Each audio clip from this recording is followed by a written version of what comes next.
ऐसे तो आप सीनियर सदस्य, लेकिन संक्षिप्त में ही लिख के लाया करें। ऐसे नियम प्रक्रियाओं में ये है कि यहाँ पर पढ़कर नहीं बोला जाता, लेकिन सभी बोलते हैं कुछ कुछ सामान्य रूप से, लेकिन संक्षिप्त में लिख लें। सर, माननीय सदस्य महोदय को मैं धन्यवाद अर्पित करना चाहता हूं, जो भारत टेलीकॉम के बारे में उन्होंने अपनी टिप्पणी दी। हमारी कोशिश है सर कि दो कार्यक्रम भारत टेलीकॉम और इंडियन मोबाइल कांग्रेस के आधार पर भारत में टेलीकॉम के इक्विपमेंट के मैन्युफैक्चरिंग को एक नई वृद्धि हम लोग प्रदान करें, और ये दोनों कार्यक्रम अलग अलग श्रेणी के लिए आयोजित किए जाते हैं।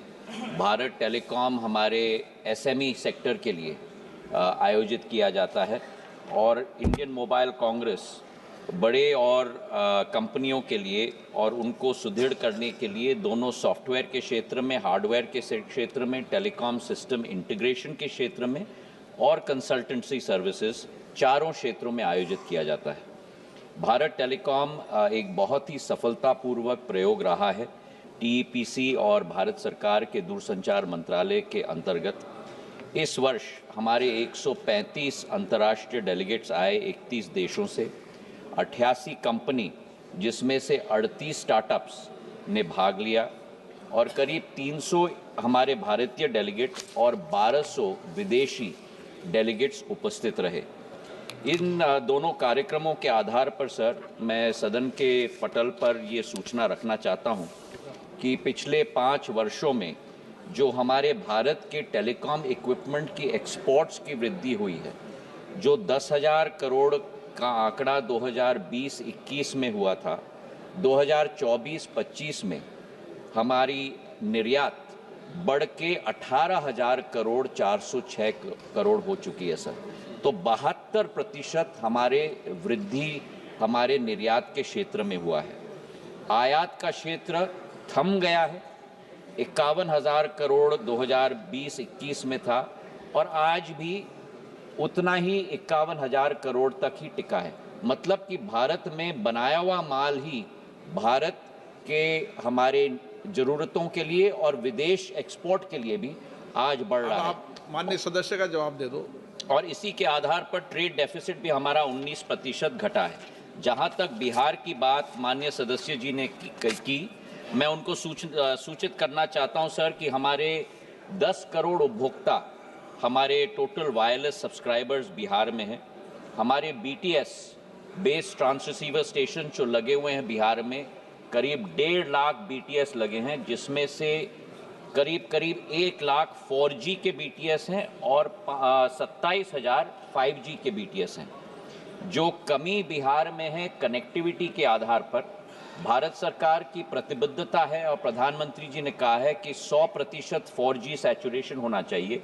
उसके आधार पर 6 स्कीम्स हम लोग बिहार में चला रहे हैं, जिसके आधार पर करीब 400 गांव को हम लोग 500 गांव को हम लोग कवर करना चाहते हैं, और इसमें से हम लोग ने आज तक 390 गांव को कवर किया है, और शेष जो गांव बाकी है वो आने वाले मई 2026 तक हम लोग पूरा करने वाले हैं।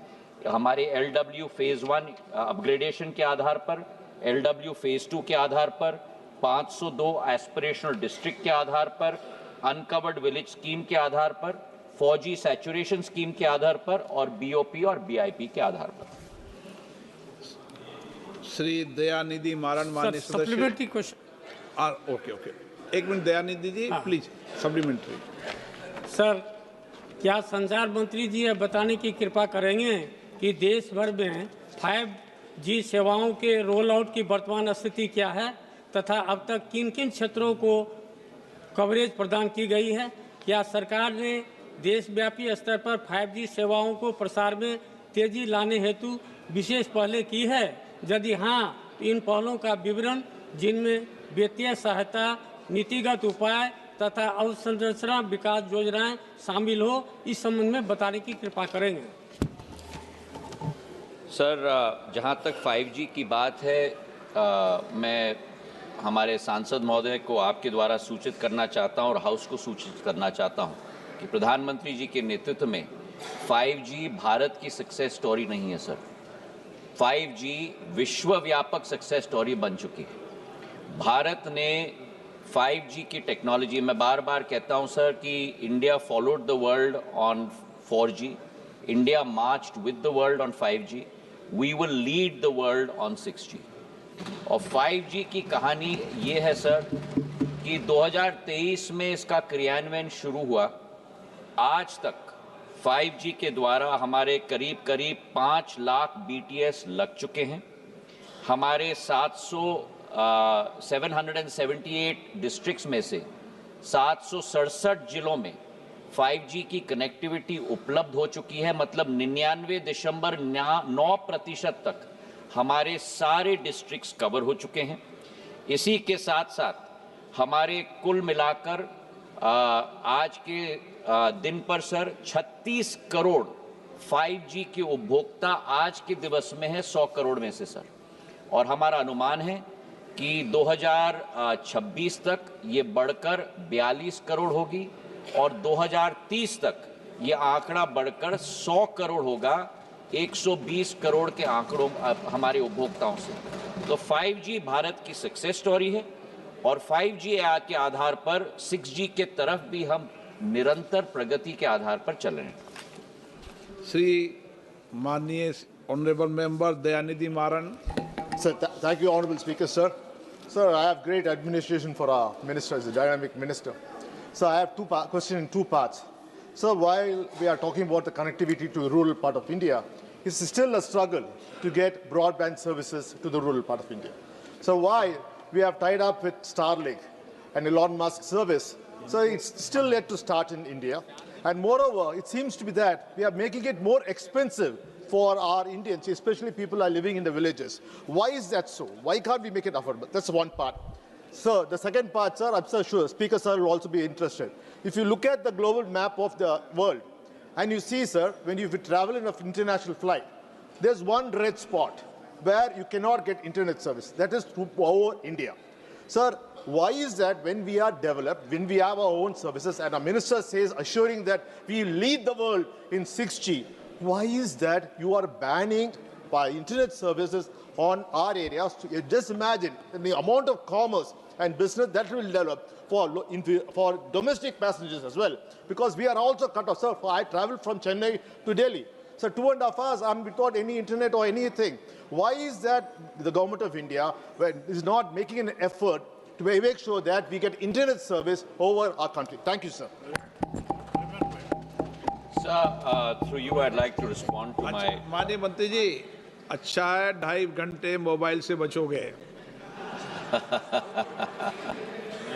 जितनी कोशिश हो मोबाइल से बचो, ये 2.5 घंटे बच रहे हो जी, अच्छी बात है। Sir, I'd like through you to respond to my good friend Maran Saab on both his very pertinent questions. The first question has to do with satellite connectivity, sir. So world over, we have seen that areas that are unconnectable through normal BTS or backhaul or broadband connectivity through OFC, the only route to be able to connect those citizens across the world is through SATCOM. And therefore, India has taken that step of ensuring that SATCOM is also available to every customer across the length and breadth of our country. As Telecom Minister, my goal is to ensure that I'm able to offer the full bouquet of services to every customer, and then the customer makes his choice as to which service he or she would like to avail of at which price point. SATCOM, as you're very well aware, sir, the policy is very well in place. The spectrum is going to be assigned administratively. We have already given out 3 licenses, one to Starlink, the other to OneWeb, and the third to Reliance. There are 2 aspects that need to be looked at prior to them starting services. One, of course, is the whole issue of spectrum assignment. 2 issues within that. One is the administrative cost of that spectrum. That will be decided by the regulatory authority, in this case TRAI, who's currently working on that in terms of defining the pricing. The second is the whole issue of security-related clearance from the enforcement agencies to these players. In order to be able to assist them to be able to clear those security clearances, we have given them sample spectrum to be able to demonstrate. All three players today are working on that.